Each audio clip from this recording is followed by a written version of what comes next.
Hi, everybody. Welcome back to the third and final episode of Global Value Creation.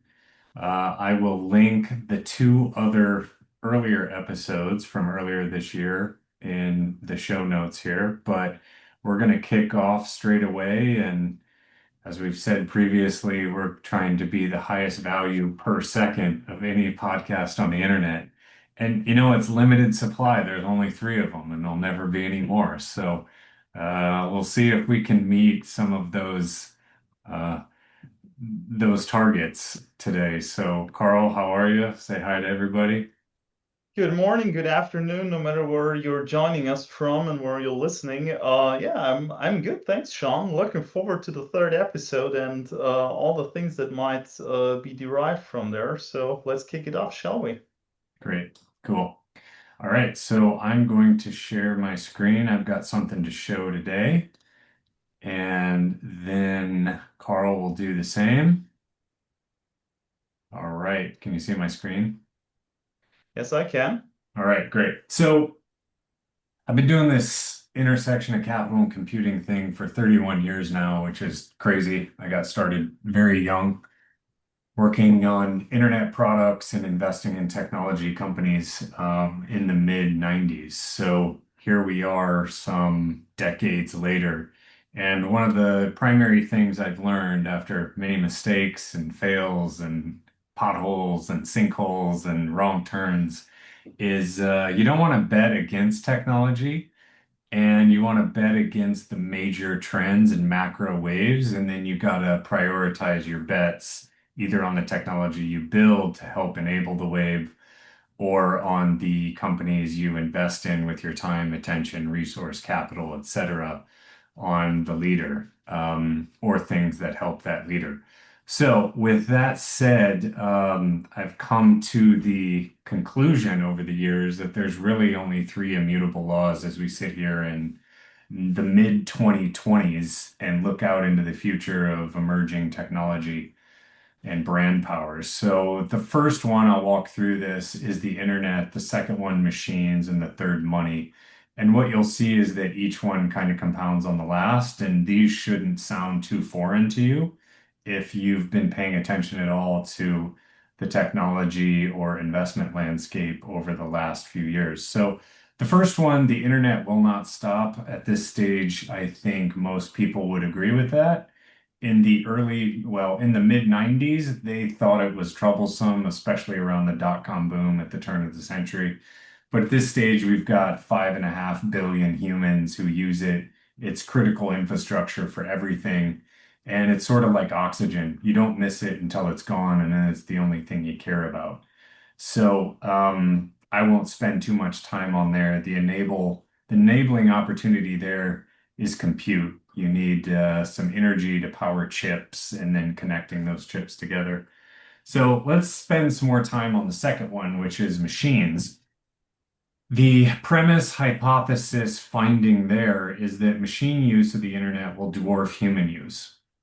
We are beginning to see that. It's been a growth vector for many years, and now with the rise of AI and agents and computer use tools, IoT, etc., we are at the precipice stage where almost half of the internet use is from machines already. Most people don't understand that. But as we look to the future, right, where agents and other technologies operate on our behalf, and some already do, then creating and handling hundreds of millions, even billions of decisions, transactions, computations per second is out of the realm of possibility of what is capable by a human being. So obviously the trend there is artificial intelligence. You may have heard about it, which is really just a rebrand of the word mathematics. So what you're really betting on in this second wave is mathematics that kind of automates some things for humans using the backbone of the internet. So if you don't agree with number one, we're probably not a good fit. If you don't agree with number two, we're probably not a good fit as well. And then number three, we'll call it money. You can call it trade. You can call it transactions. You could call it exchange of value. You could call it kind of whatever concept you want. But really, the idea is that on the internet and between machines, really the order of value is computation enabled by energy that transfers something from a single state to another state. So it's kind of a weird thing to say that digital energy is the transaction layer, but that has reached a sense of scale already anyways. I mean, the total value of all digital currencies is almost $3.5 trillion. As we sit here today, Bitcoin's about 2 trillion of that. And then recent legislation has opened up the stable with the Genius Act for stable coins, which are doing something like, I'm not even going to say it, but it's a lot of money being transacted over digital wires. Even ACH payments, while not a digital currency, goes over an internet connected um, vehicle or transformation medium. And so all taxes that companies and humans pay for actually goes over the internet. So already money is moving over the internet every day. And so, really, Bitcoin is the primary enabler of that, which is it took energy, it transferred it into a digital bits and bytes, and is used for an exchange of value. So, obviously, the opportunity there, which is the settlement layer, the slowest pace layer, is Bitcoin. And recently, the latest Taproot update enabled pretty much any other stable coin or digital currency to run on top of the back of Bitcoin, which runs on the back of machine use. It runs on the back of the internet and software. So ultimately, what you're betting on is mathematics. And I think in the future, the companies and the sovereign individuals who win, as well as the machines that win, will ultimately be the ones that invest along some of these paradigms. And yeah, that's kind of where we're headed. So I will pause there. We're a few minutes in. Any questions or thoughts from Carl? Otherwise, I'll hand the mic over to him.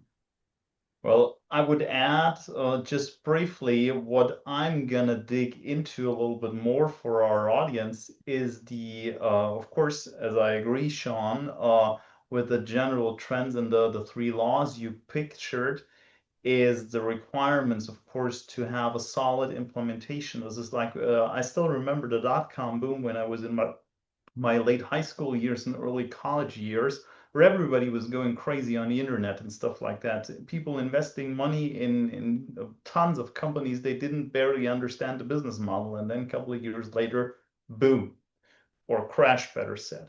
And I think the potential beneficiaries from AI and all these new technology-driven disruptions is massive and huge, but the tidal wave will wants to be ridden. Otherwise, it will crash you. And I think this is one of the most important things that you can learn from all the revolutionary disruptive aspects since the beginning of the Industrial Revolution, almost a quarter of a millennium ago. That the ones who were able to ride the wave, they benefited tremendously, and the others, yeah, there's a competition fall apart. So much Yeah, for a brief comment on that, and then yeah, happy to grab share your a little bit more on surfboard. that. So let me share my screen briefly as well. So because thinking of AI as one of the momentary key game changer of our times is as many people still think that we're talking about the usage of a new tool. But to our understanding and the way how we are using it and how we are supporting organizations in the implementation of usage, it's a new mindset. As I said, a tidal wave is coming. Sean digged into that when you think of the internet being used more than 50% by machines already. This is likely with the more and more sophisticated implementation of AI to go up to 80, 90, even 95, 99% over time. So it will also bring a radical decentralization of intelligence in organizations. like automation, of course, wherever possible, but it requires autonomy on different layers and different levels. And from the very bottom to the top of especially bigger scale organizations. In the old mindset, we were much talking about efficiency, centralized control, and task-based work. Today, it's about real-time optimization, distributed intelligence, and decision-oriented collaboration, things that were already, let's say, laid out in different strategic business approaches that I was taught 15 years ago at business schools, maybe some at the tech school I went to 25 years ago, but with this new kind of blending all together with the toolbox of AI, with every possibility that's sometimes already on the horizon, sometimes still not. Many more things are coming. And let's say the key message I want to focus here is that this transformation that is coming, it must be designed and not improvised, because then, and this is the good news I can share. Of course, there will always be kind of hide and seek and try and error, but the better you manage and transform this approach, the more beneficiary it will become for your organization. We're talking in the support on that and to ride that business transformation wave, usually about a typical 20% of cost reduction for the implementation, 20% reduced implementation time effort, and after that, besides other tasks, I'm happy to share some more. After that, 20% increased performance on general outputs. And we at the SEP, we've built a proven toolbox to help organizations navigate this shift, because as I said, transformation is complex, but it can be structured. And the very first step on that is to recognize that the new strategic approach is needed. Like things, the disruptive things of just 2025, tariffs, climate policies, digital disruptions, old strategies basically don't scale any longer.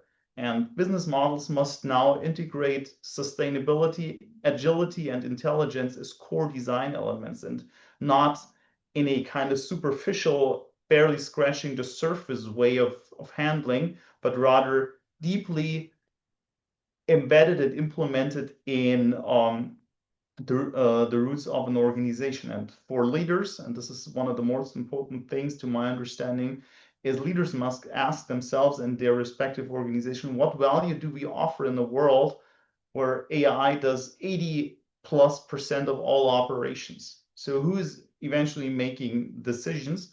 And from customers, of course, to the organizations to design and to offer processes, products, services, whatever, and then to benefit from that. And so the second part is where I would like to show you a little bit on that is a case study of a company that we've consulted with over the last couple of months in the regards of a roadmap for implementation, a multinational transport and service company.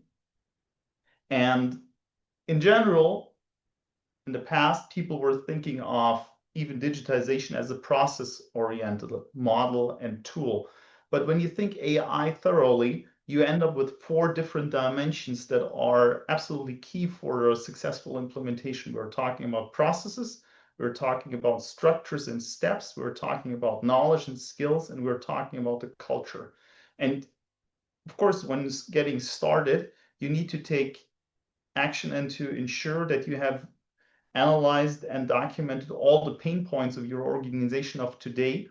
And then from that derive, and this is what my slide number 2 is showing a little bit in an overview, a kind of an impact effort matrix and a preliminary ranking and valuation of what benefits the organization most in the beginning. So to again differentiate between quick wins, midterm, and long-term implementation requirements. So, and this is just the example from this organization I would like to share.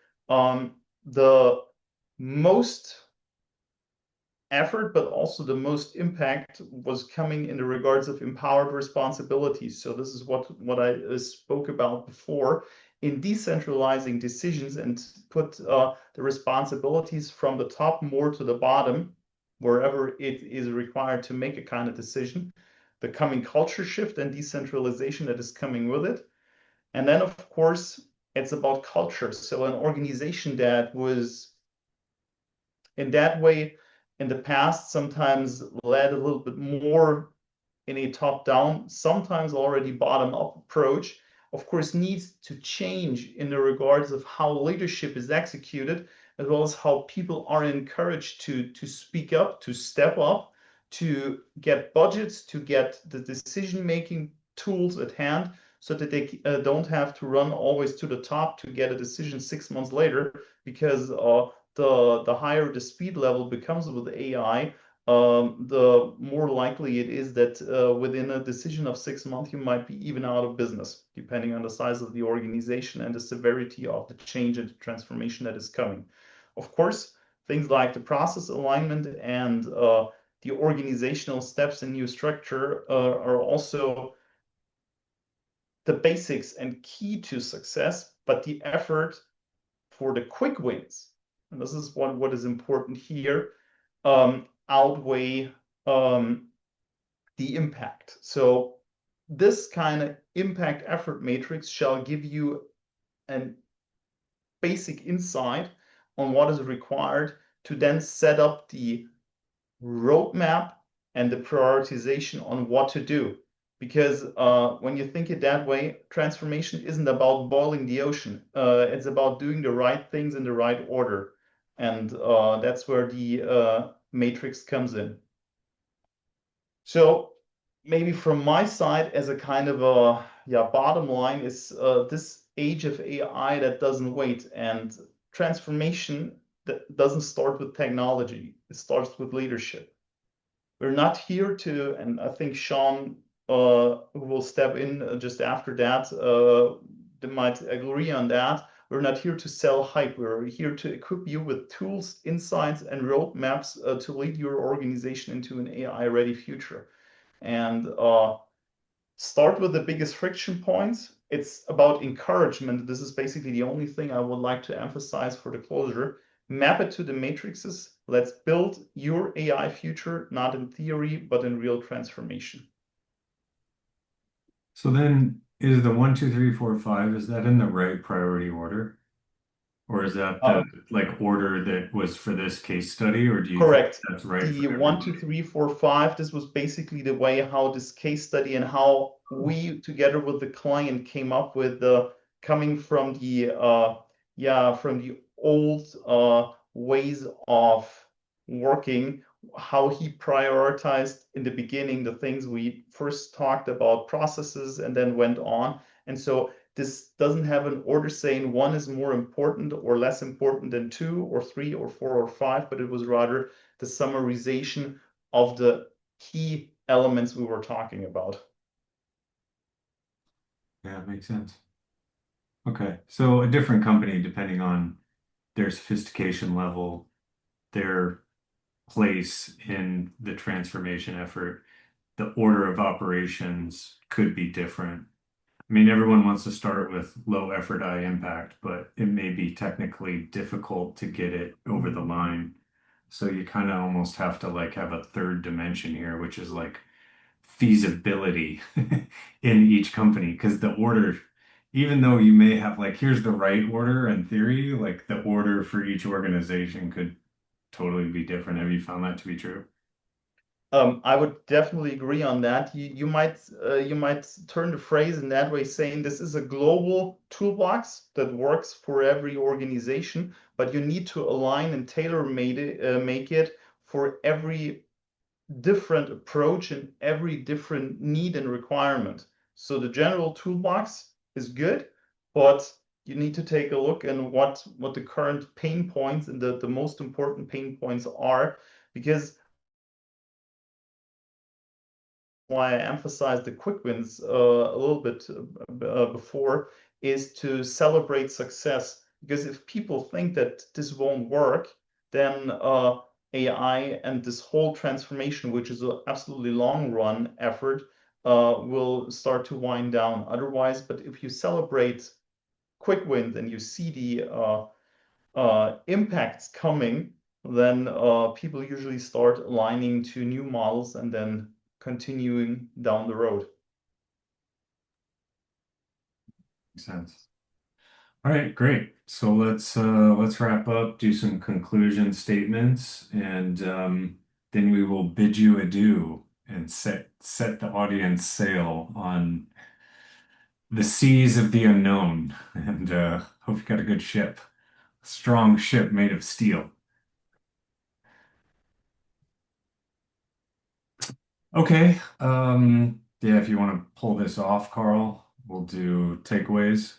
Yeah, well, maybe the takeaways from my perspective is I would like to quote Hemingway in a certain way. It's if you want people to build a boat, don't tell them how to build a boat, but rather to tell them about their vast interest of the ocean, and people will follow and suit within short period of time.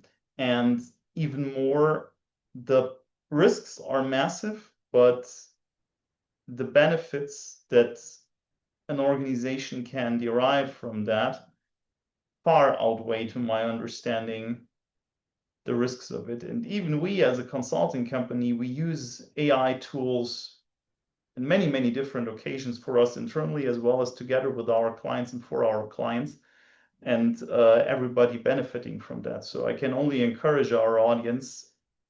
It takes courage, but it's worth doing. Great. Love it.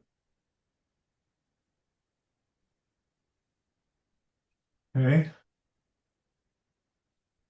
You want to stop share quick?